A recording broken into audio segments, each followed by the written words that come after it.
Hello, everyone. Welcome to Wellness Wednesdays with Stephanie. I am Stephanie Buckland, your host, and I am delighted to be interviewing my Reiki master teacher and friend, Jimmy. And Jimmy, thank you so much for coming. Thanks for joining me today. Thank you. Thank you for having me. Please give us an introduction. Who are you? What are you up to in the world? What kind of magic are you making in the world? We're just serving humanity best we can. So my name is Jimmy Gialelis, been a massage therapist 23 years. Much of that has been Reiki master as well. So I had my master attunement in 2008, and it's been a pleasure to have Reiki in my life. It's been a pleasure to have Reiki really just make so much more light and love in my life. It's just been beautiful to utilize it in all parts of my life. So yeah, I'm active in the massage industry. I'm active in the education world as well. So it's been fun to blend those two worlds as well. So it's just been an experience of healing, really, for 23 years. Healing is really what the MO is with my business and with my work. So I'm just feeling blessed to be a conduit of healing for the universe. And it's so very important. So, what did you get into first? Was it massage or Reiki? It was massage first, yes. And well, actually, I mean, when I was in massage school, I had a classmate who her name was Jill Peterson, and she was a Reiki master. She sat to my left every day, and at first she would talk about it, and I didn't understand really what she was talking about back then. It wasn't until she gave me some sessions, and I realized there's something to this. There's something to the body that's more than just flesh and bone. When we graduated, I wanted to learn from her, but then like we just moved away, and that was that. And I found a Reiki master years later to learn from. But yeah, in the end, it was massage first, learning how to heal myself as well as heal others. I know I've got certainly my fair share of trauma growing up, so certainly had to learn how to heal from that first and foremost. And then it's always a work in progress. Of course, we're never 100% healed. I think we're always learning how to navigate this thing called life and all the curveballs life can throw at us. But we just do our best. And I just feel like Reiki was a big lesson for me to help understand kind of how to utilize what I knew already. Oh, yeah, most definitely. So, why do you think you were drawn to helping people heal? I'm going to say an angel guided me. Truly, my life before massage was not really into healing. I think life kind of I think I have a guardian angel. Truly, I think my guardian angel said, "Okay, this kid is not quite going on a good path. Let's kind of push him over to this path here. We have some big plans for you, kid, but we got to get you over here in the massage school first." So I honestly think I was led there by an invisible hand of an angel. And sure enough, I met some amazing teachers in massage school, just teachers who could teach me about healing, holistic healing, healing the body on so many levels. And I just embraced those lessons and ran with it ever since. And it continues to grow every single year for me. And so the why we do this is to be of service. Really, I believe in that quote that service is the rent we pay for our time on earth. Oh, Service that's is, Beautiful. isn't that lovely? Service is the Yep, rent we pay for our time on earth. I So love it. Yeah, yeah. So I love that you said that Reiki brought more love and light into your life. I feel the same exact way. I had my very first Reiki experience. I was in a class at Ventura College called Holistic Movement. And I had a headache that day. I don't know what the headache was for, but well, I do know I have chronic pain. Um, but I had a fellow student walk up to me and she's like, "It seems like you're in pain. Can I give you some Reiki?" And I had heard of Reiki at that point, but I'd never experienced it. And so she stood behind me. She said, "Okay, open your third eye and I'm gonna send you some Reiki." So she stood there and just sent Reiki into my body, and I felt the energy flow into my body. It was such a surreal experience, and it just totally piqued my interest. I'm like, why? Why was I able to feel this? What is this? And wow, I want to know more. So I sought out my very first training within a year. A little symphony of dogs to add to the conversation. right, right. Dogs, um, they understand. They good energy is there. They know what Reiki is. Okay, I'm gonna cut that part out. Yeah, I looked for Reiki and I found this woman who does energy healing, but then she had her own amazing awakening. And it was just so powerful that she ended up opening a healing center. And I was just so attracted to her energy. I was like, I need to work with you. You're amazing. Hey, Mhm. stop barking, little dog. It is so refreshing to hear how just one small incident that could cause such a big impact in us and have such a dramatic impact on our bodies, and then we realize how real the work is. This isn't magic like you see on cartoons. This is real energy that's moving. The universe is so abundant of it, and it's a loving energy. It's of a loving source. So I think when people start realizing it's just simply a loving energy that's already present. I mean, it's there, it's here, it's right in front of us. It's always present. All we need to do is simply kind of learn some means on how to harness it, work with it. And then from there, we just see how amazing the work can be. Yep, most definitely. Thank you. It's, man, it just blew me away. My first attunement, too. Yeah. She had us do a 21-day chakra cleanse. And I did some serious healing during that first 21-day cleanse because Mm. I had no idea I had stuff stuck in my chakras from my childhood Yeah. that You would stuck. never realize. The average person never realizes it because the average person is so stuck on what's the next bill to pay, what's the next thing I got to do in life. I got to go grocery shopping, got to go this and that. And then it becomes like a chore list day after day. And we don't really connect with our bodies enough. So I love that Reiki has that means to encourage that connection with ourself, since we don't have that opportunity at work. Typically, our boss doesn't say, hey, connect with your body today. Take a minute at work. That's not typical MO, right? So again, Right. if we can learn anything from Reiki, it's how to connect with our body and connect our energies to the universal energies. Most definitely. And so, what do you think has been your most profound experience blending Reiki and massage? There have been many moments when a client has had visions on the table or felt a presence on the table.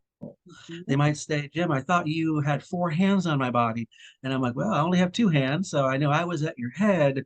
And then the client says, well, someone was at my feet. No one came in the room, at least consciously. I don't think anyone came in the room, but certainly I think a presence joined us.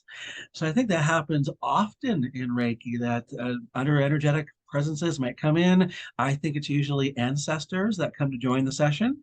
They want to come join in and make sure everything's okay, or just double check and Oh join in. yeah. And they're always welcome as long as they carry a benevolence with them. They're okay. Yeah, I experienced so many times. I've experienced angels and archangels in my space while I'm doing Reiki session. And then yeah, ancestors always show up. Mhm. Being a psychic, I pick up energy and information every time I give a Reiki session. So Yeah. it becomes like a very intimate psychic reading. Mhm. And I pick up like even medical intuitive stuff. I'll pick up stuff from the body. And so like it just I think that Reiki has so much power and so much that we can do with it. I had no idea when I was able to expand it to distance healing. Yes, yes. And I had this experience with a past life regression and like all these other experiences that just totally informed who I was as a healer yeah, and like it's how much I could do. it's so powerful that we remember that we are reflections of the universe, and there are channels within us. We know that there's more than seven chakras. In Ayurvedic theory, they suggest 114 chakras. Yep. So we have 114 channels that can essentially be opened or closed. And as we open more channels, we are then privy to more of the divine reflection coming through us. So Definitely. I just think that as we start learning more Reiki and learning how to incorporate this into our lives, it becomes hopefully a daily practice. I think it has to become a daily practice, whether it's 2 minutes a day, 5 minutes a day, do something every day to help us really harness it and learn how to feel it and then how to utilize it. I think a lot of people may like they learn it at first and then they start to like almost get overwhelmed with it. And that's when we need to take a step back and realize, this isn't my energy, it's universal energy. So Right. I don't have to try so hard.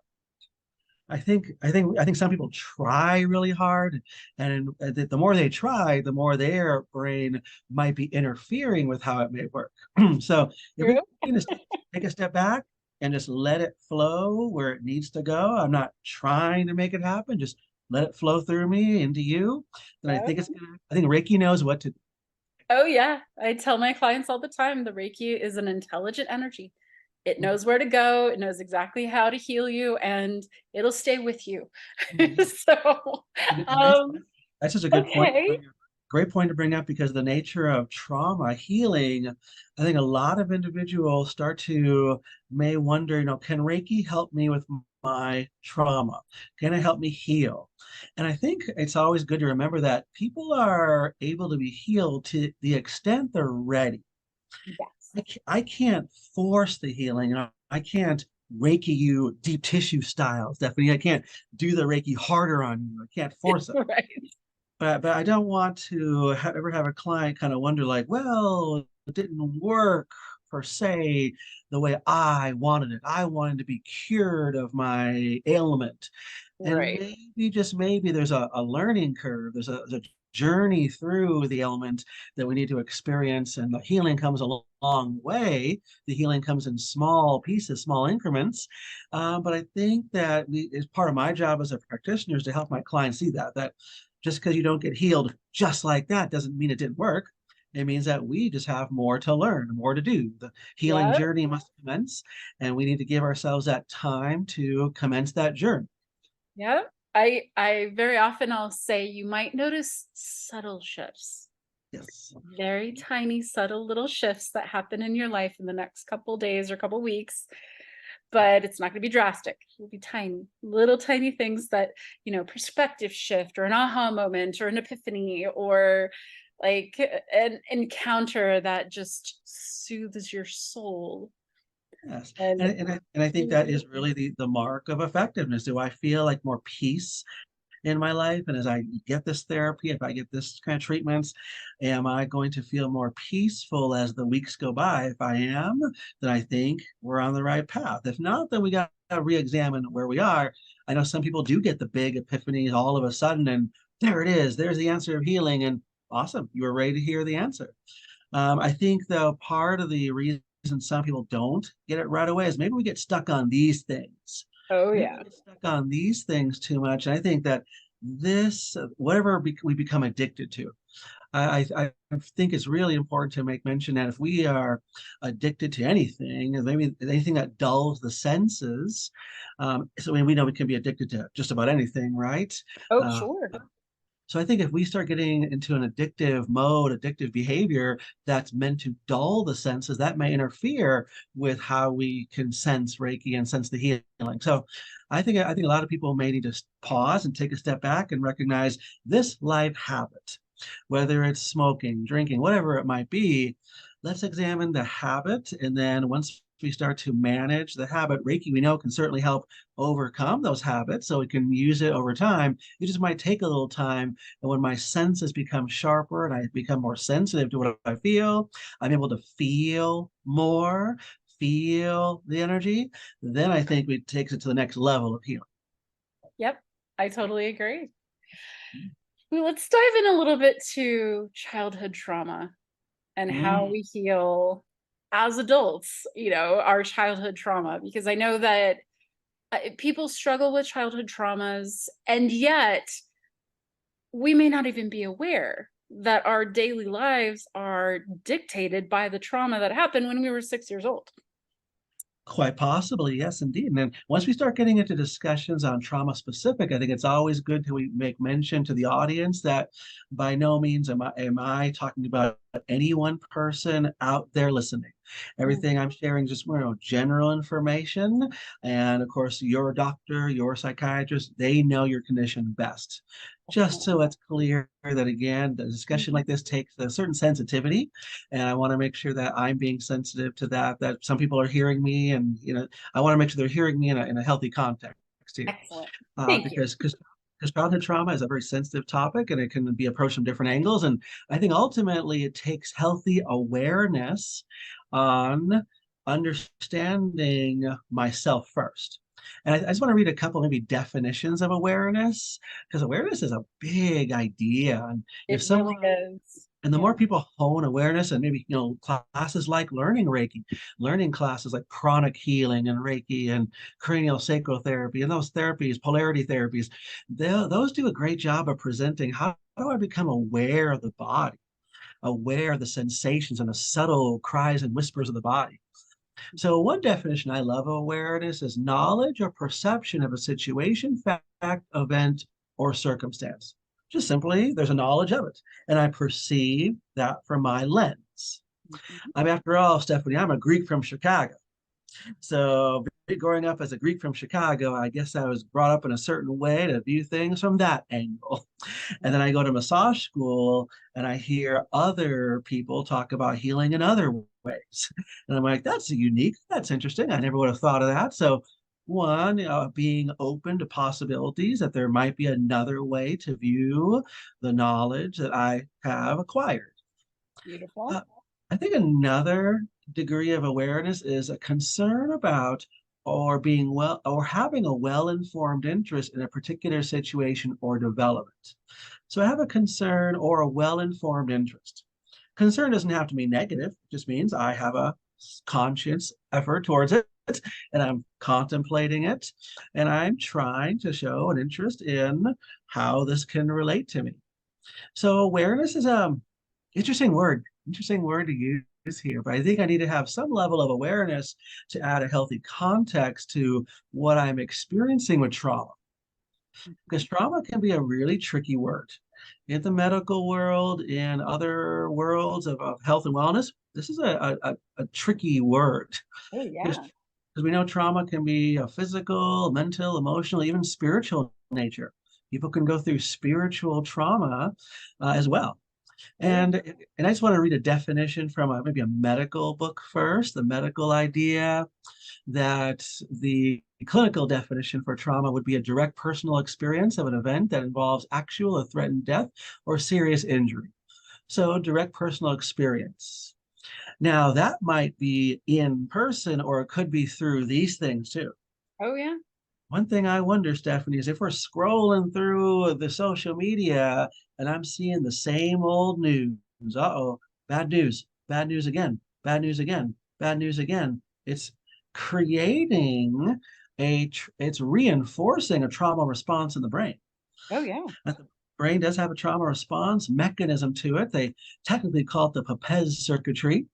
That's a Hmm. clinical term created about 100 plus years ago by Joseph Papez. And Papez circuitry relates to certain parts of the brain that connect in certain ways. And when there's a trauma response, the brain is responding to it in like a fight or flight mode. We know there's more than two F words, though. May I use some F words? F words? May I? Fight, Indeed. flight, freeze, Fight, fawn. freeze, fawn, and feign. And feign. So fight, flight, freeze, fawn, and feign. I had once had a student say, Jim, there's another F word you could add. I'll keep it clean on your podcast here, but certainly some people may even get a sixth F word, depending on how they might talk about the other behaviors that might help manage and cope. So there you are. In the end, trauma is a very interesting idea. We know that the body can retain trauma for many years, and people may never even realize it or recognize it. In the massage therapy world, we talk a lot about this in regards to touch. That maybe I touch a shoulder and there was some physical injury that took place here 20 years ago or so and now I'm touching the area, and my brain got really good at disassociating or not wanting to remember the injury. The brain doesn't want to feel pain. It does. The body doesn't want to feel the pain. So at some point we say, okay, we know it's injured. We can kind of shut off the association there, so we don't want to feel the pain anymore. But then someone like me comes by, or someone like you comes by, touches the area with any healing touch, whether it's massage, Reiki, cranial sacral, reflexology, whatever kind of touch. And then from there, start to recognize, okay, now I'm starting to feel those emotions, feelings, thoughts, feelings about the incident, whatever may happen. Mhm. And we know that the body does this. This is not hippie jive to say, right? We know that this is a real phenomenon. It's a real phenomenon because we know that there is gray matter nerves around the body, not just in the brain, not just in the spine, but all over the connective tissues. We have connective tissues all over the body. We call a lot of it fascia. Have you heard of fascia before? Some Yeah. people some people pronounce it fascia. I pronounce it Fascia. fascia. It's a little more collegiate. But fascia certainly is a connective tissue that has a lot of gray matter nerves. And like the gray matter in your brain, the gray matter in your spine, the gray matter out here, all over your body will also hold gray nerves. Gray nerves house information. They house information. Wow. They house information literally. So we knew we were teaching this for 30 something years. We holistic healers have been teaching this for a long time. It's just nice to now to confirm the anatomy of it, confirms that we've been teaching is true the whole time. Wow. So I get this from the Fascial Research Congress, a European organization. They've been doing research for the good last 15 plus years. They have symposiums every few years. So the Fascial Research Congress can confirm in their research. Wonderful. Thank Yeah, God for those guys. yeah, So, yeah. And this is where wow. this is where So information in my fascia. That is very interesting. maybe you are the matrix, Stephanie. Maybe you are. Maybe our bodies Perhaps, are the matrix. Maybe it is. perhaps. Maybe Yeah. we are living in a giant body called Earth, and it happens to have about 8 billion cells on it right now. Who knows? Maybe that's the case. Yeah. Maybe this is Earth School. There you go. Gaia is real. I am here to learn as much as humanly possible during this lifetime, and then I'll be back for the next one. Exactly, exactly. I love it. So, there's certainly aspects of, we keep mentioning the sympathetic idea, fight or flight response. I think it is good that we just briefly mention the idea that certainly some people have grown up from childhood trauma in such a way that they've learned how to manage and cope. Other people have not learned coping means, how to manage the fight or flight response. That's why I think massage therapy school definitely helped me a whole lot. I didn't grow up in such a way learning this. My parents didn't, teach me how to hug or how to wind down the emotions, manage the emotions. There was no discussion on that. No fault of theirs. It's just that just wasn't what they were trained in. And back in 1987, there wasn't a lot of classes on this idea, so that was that. Unless you happen to know a cool holistic healer back then. Right. So nowadays, of course, the rise of the internet, we have all kinds of classes. Anyone can go online and find 1,000 breathwork classes, 1,000 holistic healing arts classes. It's so prevalent, right? Yep. Oh, so luckily nowadays we have more means to learn how to manage and cope, but we have to remember not everyone has learned that growing up. So someone could have experienced traumatic situation, trauma to the body, physical, mental, emotional, or spiritual, and they may never have learned a means on how to manage or cope. So we, the Reiki master, the practitioner of any type, you might have the honor of teaching that client a coping means, a means to help manage at home when the stress does come back, when the sympathetic response comes back. Here's what we can do. And I just think social media is a fascinating thing that might be feeding a lot of people's anxiety. Yep. Because I know if like, for example, we know there's a lot of strife going on in the Middle East these days, Israel, Palestine situation and such. And I know that I could probably look online right now and find 1,000 news articles. Do I choose to read all these news articles? Do I choose to see every Instagram page related to it? Do I choose to read 1,000 stories and interviews about it? I could. And if I do, is that going to feed the sympathetic response? Right.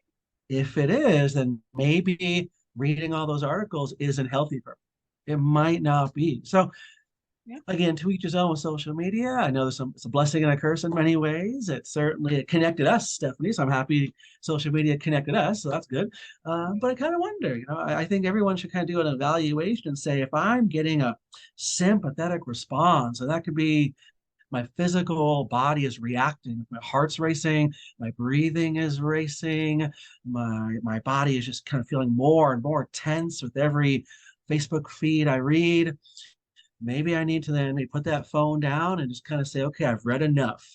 I've read Yes. enough of what's going on over there in the Middle East. I think I just need to do something else. Yes. Get away from the stimulant that is causing the stress. Mhm. Such a concept, and yet It's it it's seems hard. like there's a disconnect somewhere. It is Uh, so hard I because think I think that people just don't recognize how much they're influenced by what they see and hear. yeah, yep, I exactly. don't. I think people are more affected Yeah, by our environment than we realize. yeah, And I'm starting to see science supporting this now. There are research studies on how powerful an environment can be on our bodies and our minds. Oh, yes, man, there was even a recent research study done on women who are suppressed. They'll actually experience autoimmune disease later in life because okay, of the being suppressed for exactly. however long. And so, I mean, I can imagine how powerful just being in that environment can be for your mental well-being, your Indeed, physical well-being, not being able to take care of yourself yeah, in a indeed. proper way because you're constantly in this state of fight or flight. Yeah. So, I mean, in abusive situations where the abuse is just a regular experience, I think trauma then becomes a regular experience as well. So you have like stacks of trauma. Yeah, and then that Well, leads to discussion on PTSD acquisition and how it does start to affect dang, neuroanatomy. We start to recognize how PTSD can afflict anyone and everyone. We know it's not just a military thing. Anyone and anyone can experience PTSD. So I think that we're starting to now kind of witness how that trauma can affect both the physical brain and the metaphysical mind. This leads me to kind of a little something that my colleague, I have a colleague named Summer Bloyer, and we do these trauma healing methods courses. We used to do them online a lot. We're going to do them in person in Tempe next year. So shout out to her because she's pretty awesome in our co-presentation with this. And there's a big distinction that we like to make in that class about the physical brain, different than the mind. So again, PTSD and trauma responses and such. So we do can witness the reactions take place within both the brain and the mind. The brain is the physical stuff inside my skull. right, physiological, the chemical responses, the All the tension patterns. Yeah. Indeed, the nerves involved and the chemicals involved and the Right. actual brain matter. So yes, we can start witnessing a lot of PTSD research done over the many years on the universities. In fact, Rice University has been really good about this down in Houston, Texas, but so many others nationwide doing a good job of highlighting what are the chemical signals of the PTSD responses when PTSD starts to manifest. What are some of the chemical markers, chemicals involved? Are there chemical signatures that we can recognize that take place within the brain and body, and how do they start to respond? It's a big facet of PTSD research. But then we have the opposite side, the mind aspect. I just want to read a little definition here of what mind refers to.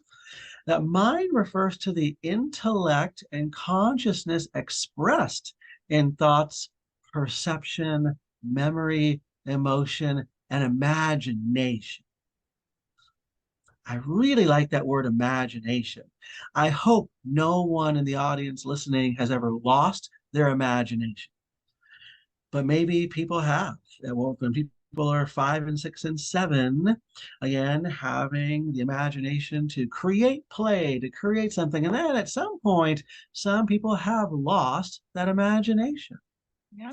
Whether it's from a traumatic situation, whether it's how someone was raised in the house, maybe how the schooling system may have taught you a certain way, or maybe the 8-year-old with one of these.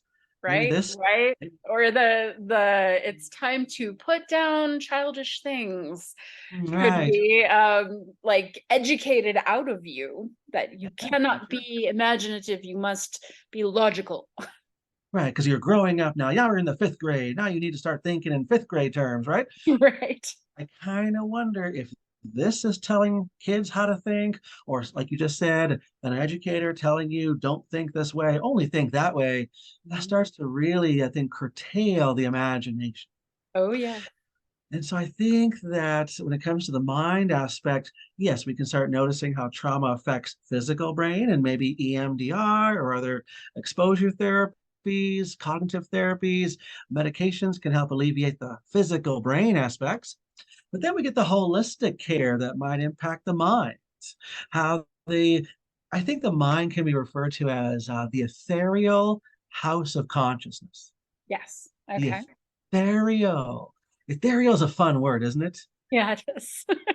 Yeah, beyond the physical goo of the brain, we have something that's ethereal, the ether of the brain, the metaphysical.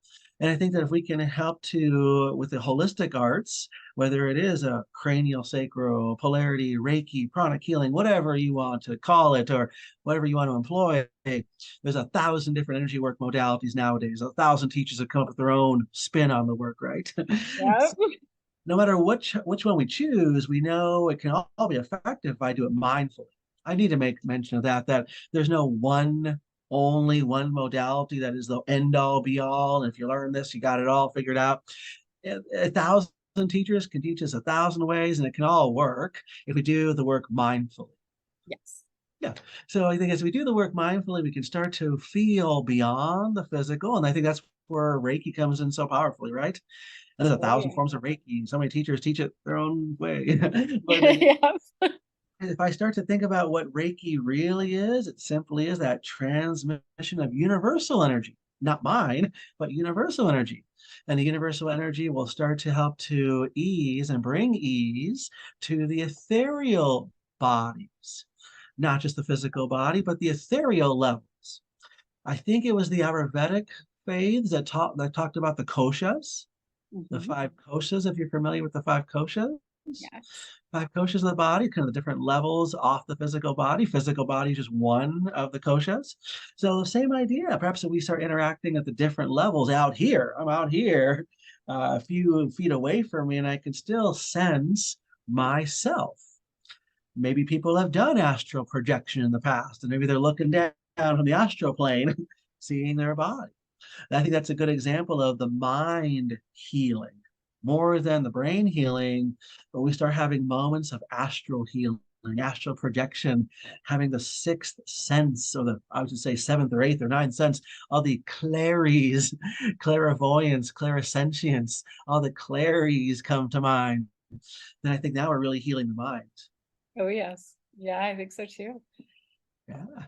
You know, trauma can be such a complex conversation too, that I learned from another healer that there is a thing called complex trauma, and Mm, it's essentially trauma that's experienced over a period of time. mm, And one of the things that she talked about is the pandemic mm. was complex trauma for a lot of us, having to isolate and wear the masks and all of it. It was a lot of trauma over and over and over for weeks or months at a time. And so we could literally see the entire planet having some kind of form of trauma as a result of just the last few years. Very true, very true. And in You the know? medical world, complex is a very unique word in in the medical world. I've heard many psychiatrists describe it to me as complex is beyond uncomplicated. Mhm. Un like the degrees of PTSD might be described in this way too, that there's uncomplicated, which is more of a straightforward manifestation. Mhm. But then we have complex that is beyond straightforward manifestation, and Right. managing it becomes much more challenging. And that's where the ideas of counseling, psychiatry, psychology, formal clinical care is very valuable. Oh, Uh, yeah. we have to make sure that complex goes beyond generalized, uncomplicated work. So complex trauma can be very challenging and tricky to work with. That's why I would encourage anyone who is going through complex PTSD or complex trauma to make sure that they are working with a mental health specialist. Yes, In I my agree too. So having multiple therapists in your back pocket, yeah, a mental health practitioner, a spiritual guide, somebody who can help you with the physical health, somebody yeah, that can help you with your mental and intellectual wellness, having an that's right. energy healer, maybe an astrologer. Right, of all types, right? Have a different group of practitioners you can work with. I mean, the massage world, we certainly talk about massage can help, but I can't do it all. I'm not a psychiatrist, so I recognize there's some limitations, and that's why I selected the co-author of the course, Summer Bloyer, with me, because I know she can fill in some of the gaps that the massage world cannot fill in. So I feel like our course is complete that way. Uh, Awesome. yes, I love what you said, because certainly if I can have different kinds of holistic practitioners join me with my clinical care, I'm going to make sure I kind of manage it from different angles, different facets. I think the hardest thing, though, certainly is the cost factor. I have to Yeah. acknowledge, again, there's going to be people who might say, but it sounds good, Jim, but I can't spend $100 on that person, $100 on this person. It starts to add up real fast. So what can I do for free? Right. I'm gonna throw it out there in the universe. I'm gonna throw it out there in the universe that we know one of my goals, Stephanie, is to have a free or low cost Reiki clinic. That's one of my goals, dreams. So if I become Bill Gates rich, it'll be much quicker to make happen. But I think the world would benefit more. So hey, any billionaires listening to this, the world could use some free clinics like that. Okay. Yes. That's Yes, I agree.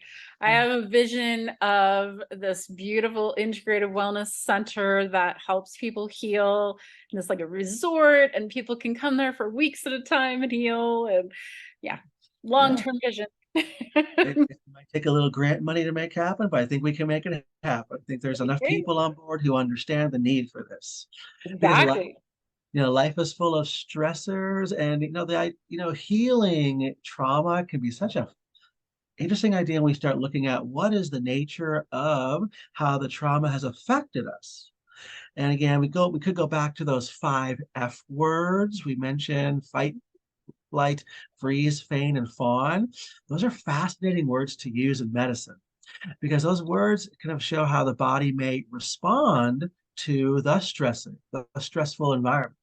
Yep. We know fight, certainly the body might feel like it wants to fight. Certainly in a healing session, I mean, the body does that, right? Like just kind of wants to almost Tense up, fight you and right? tense so much. And I know that I once had a practitioner saying, "Hey, Jim, just relax." I'm like, it's just not that easy. You can't just tell me to relax if I'm in that mode, right? It's not as easy as that. In a mode where my body feels it needs to protect itself. Mhm. And we know that the nature of childhood trauma could bring back feelings, thoughts, emotions, and memories of a time that I did have to fight. I may have had to fight for my life. So, again, when we start working with trauma patients, we have to recognize that it's a natural response. It's nothing bad happening. They're not, fighting you per se. They're just in a protection mode. I need to be able to manage that situation as a practitioner, helping them feel safe on the table. They may Yeah. not feel safe when they have that childhood memory come back. I need, as a practitioner, I need to pause session and try to make sure that I adjust the session so they feel safe. Yep. Of course, flee, flight, flee. Some people flee away from danger. Some people freeze in the moment, freeze literally in the moment. Mhm. Other people may do a feign or a fawn response. Fawning, we know, is people pleasing. And in the healing arts, that might show up as the client that just says, do whatever.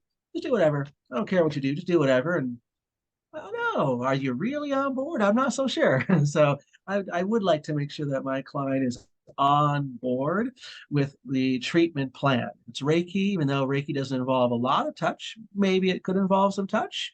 It's not going to be your regular massage touch typically. So even then, I just want to make sure someone's on the same page. Like if I'm applying Reiki with you, doing it with you, not to you, but Mhm. doing it with you. Reiki's working with you. I just want to make sure you're on the same page with me, just to make sure that you're comfortable with this. I just don't want a client laying there. I just said yes just to say yes. I don't want to say no, because if I say no, I rock the boat. And oh no, I don't want to do that. Right, Mm. again, we want everyone on the same page. They feel good on the table. Right. Yeah, and feigning is interesting. Feigning might seem like pretending, they pretending to be weak or meek or smaller, so I don't get hurt. So different responses, and I, as a practitioner, need to be sensitive to how someone is showing up on the treatment table. Mhm. Most definitely. Is that something that you go into when you're training somebody in Reiki to recognize these things? Yes, indeed. And Reiki is certainly very powerful beings, but I think it's healthy to recognize that even without a lot of touch, even if I'm just off the body, a few inches off the body, we can still have that same feeling, thought, emotion, memory come back. Because again, the fascia, the connective tissue around your whole body, has all these gray nerves housing the information. Who knows for how long? From 1985? I don't know. So we Right. certainly could start witnessing that even off the body, you can have those same kind of reactions take place. So I think just a Reiki practitioner, or any healing art practitioner needs to be aware that the emotional response is possible. I like to present that there's three ideas at play when I'm a practitioner and I notice it happening. I want to be mindful to pause the session, pausing to acknowledge some shift has happened on the table within their body, within their energy fields. Two, to validate that it's okay. Validate that it's okay for this experience to occur. Because Mhm. Stephanie, so many people apologize in that moment. I'm sorry I'm having a moment on the table. I'm sorry I'm crying. And I say there's no need to apologize. It needs to happen. It needs to happen now. And that's okay. It's okay to feel your feelings. And Stephanie, I'm not sure how many people actually hear that in life. Right. So often we're told that this is wrong. You're not supposed to be doing this right now. This is it's bad timing or inconvenient or yeah. Right. You're at work, Stephanie. How can you just simmer down while you're at work? Can you cool it until you get home? We're kind of told those messages, right? Right. Yeah. Not often. It may not be until someone's on that treatment table that they finally hear someone for the first time say, you can feel your feelings. It's okay. And not everyone's used to that. So it might take a few seconds for them to hear that and process and say, really?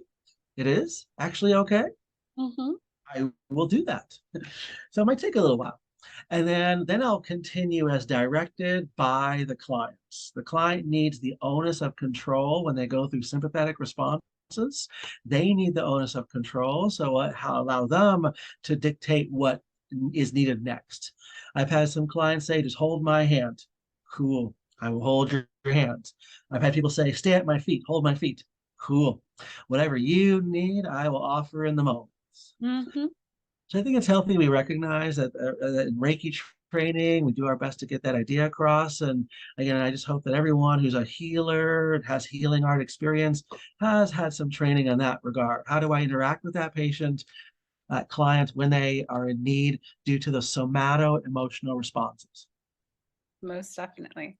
Yeah, very good, very good.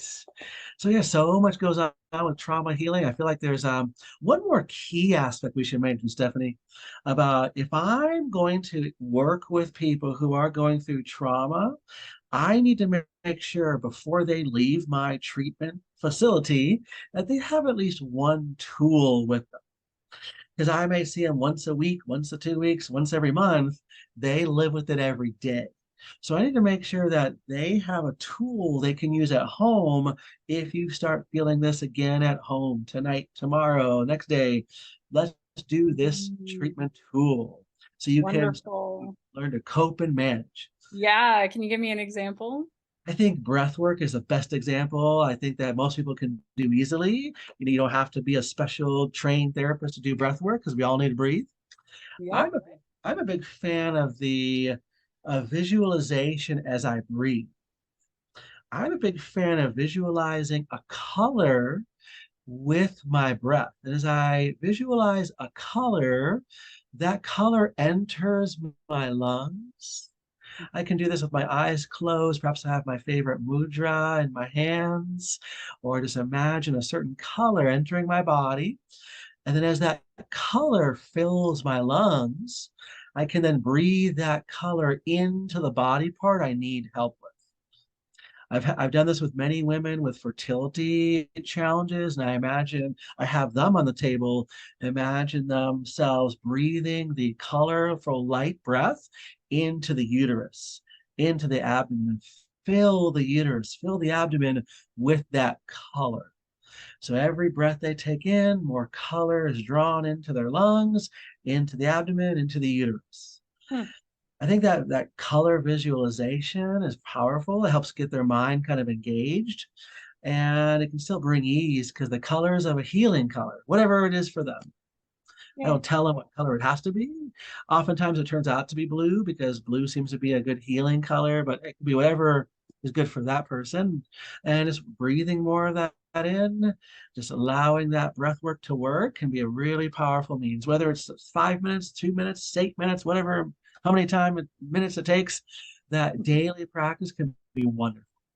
Yes, I totally agree. I had when I was young, I had panic attacks as a young adult, and it was in the middle of a panic attack I realized I wasn't breathing. I was Mm. holding my breath or taking really tiny little breaths.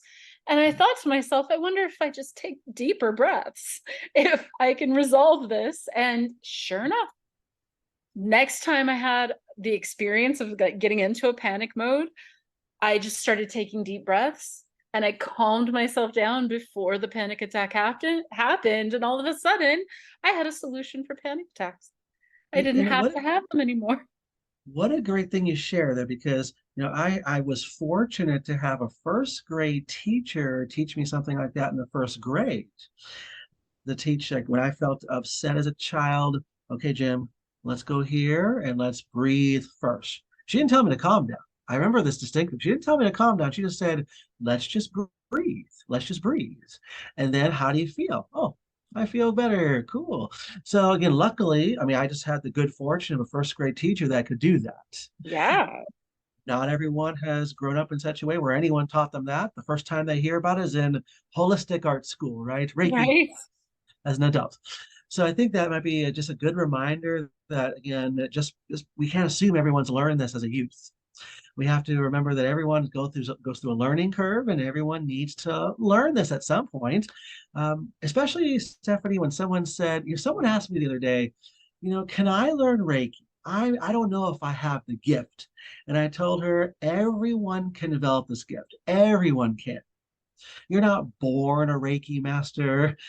Some people might seem like they might be more adept, but everyone can learn how to heal and to be a healer. Everyone can learn this. It just takes along the way, at some point, you learning the right class or finding the teacher. But I think that, again, I think that most people may not even realize that, hey, I'm not like them. I don't know if I can be that cool hippie Reiki master teacher they are. They're like that. I'm different. I think maybe part of our role as being a practitioner is to help everyone see that, yes, you can.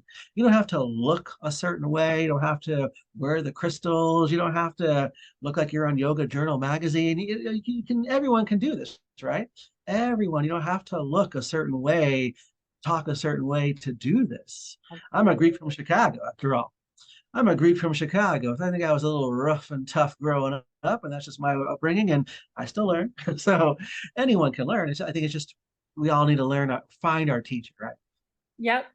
Yeah, and it is totally true. When you're ready, the teacher shows up. It's like I was thinking about and wondering, okay, I need to get my master's certification. And then I saw your post. I'm like, whoa, okay, universe, thank you. There you go. I love it. I'm so glad that we connected that way, right? And so, Yeah. I'm hoping that anyone listening, the audience listening at home, I hope that you are inclined to seek out healing. And we know there's hundreds of teachers nationwide, 1,000 teachers nationwide. So wherever you live, you can find Reiki masters all over the country. So we kind of find what resonates with you, and everyone has their own MO and style to their work. So certainly you shop around a little bit, ask Reiki masters questions. Well, you can ask us, what's our lineage? What is our lineage? That's a fair question to ask, because all we Reiki masters, we've all been given a copy of our lineage chart. So, maybe we have a certain lineage, and maybe you're seeking a certain style of Reiki. So there's hundreds of styles of Reiki too. So definitely shop around, kind of find what resonates with you. And when you find that teacher, then yeah, just be open to the possibilities. There's not just one way to do it.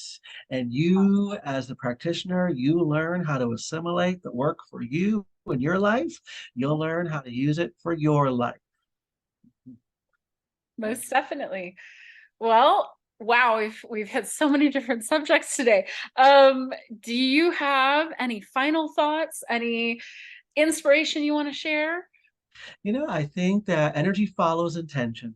In the end, energy follows intention. And I think that you can only do the work right with love.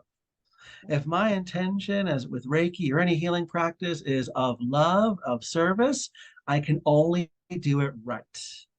So that's kind of the MO of my career. Is I know that in my career I've done things in such a way where I'm just doing my best to do it from a space of love.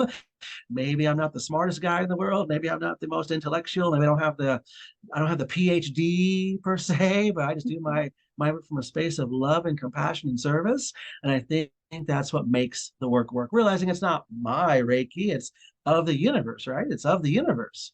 So as long as I'm coming at it from a proper standpoint of love and compassion and service, genuinely from that space, that I know Reiki is going to work the way it needs to work, because it's universal. It knows what to do already, right? I don't want to get in the way. Don't let my mind or ego get in the way. Maybe it's good I'm not of a PhD in something, right? Maybe that could interfere. All that knowledge I Absolutely. Yeah. think is right. Maybe that gets in the way. Awesome. Okay, so how can people reach you, Jimmy? Let's see here. I'm in Tempe, Arizona. My website is www.advancedmassagece.com. We teach Reiki classes about 6 series of classes a year. Again, my colleague Summer Bloyer and I doing trauma healing methods classes. We do classes on PTSD, on cranial sacral therapy, lymphatic drainage. So a lot of classes that go into what involves healing in the body on physical levels and beyond. The myofascial release work, the cranial sacral work. I find it all blends together in some cool way. And really quickly, if I may share, I just taught oncology massage today. And oncology massage is, I think, a great example of the metaphysical and physical worlds of healing converging. So, there's different aspects of massage, but at the end of the day, we do it from a space of love and service. Do it mindfully. I know it's going to be so powerful. Mhm. Yep. Thank you for having me, Stephanie. I appreciate you having me today. Most definitely. Thanks for coming on. It's been such a great conversation. Blessings. Thank you so much. Thank you.